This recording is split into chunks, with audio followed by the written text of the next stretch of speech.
his kind of range. He's up against Joe Willis, and he finds the net. Oh, this guy. Major league সকারে গোলের নেশায় বুঁদ হয়ে আছেন Lionel Messi. আরও একবার মাঠে নেমে পেলেন দুবার জালের দেখা, বাড়িয়ে নিয়েছেন টানা গোল করার রেকর্ড। ঘরের মাঠে ন্যাশভিলকে 2-1 গোলে হারিয়েছে ইন্টার মায়ামি।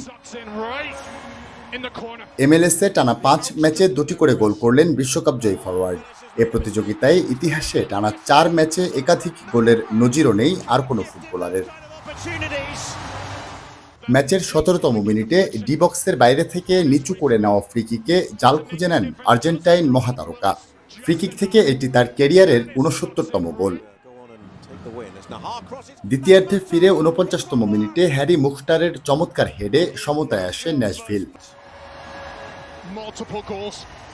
ওয়ালটন এখন দেশের সীমানা পেরিয়ে পৌঁছে গিয়েছে 50টিরও বেশি দেশে। ওয়ালটন, ঘরে ঘরে বিশ্বজুড়ে। তবে দলকে আবার এগিয়ে নিতে সময় নেননি 38 বছর বয়সী মেসি। ম্যাচের 62তম মিনিটে প্রতিপক্ষের গোলরক্ষকের ভুল পাস থেকে বক্সের ভেতরে ঢুকে অনায়াসেই বল জালে জড়ান তিনি।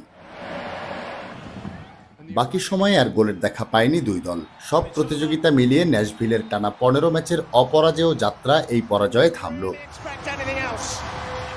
সব মিলিয়ে লিগে 16 ম্যাচে 16 গোল করে ন্যাশভিলের স্যাম স্যারিজের সঙ্গে যৌথভাবে সর্বোচ্চ গোলদাতা এখন মেসি। এর সঙ্গে 7টি অ্যাসিস্টও আছে তার।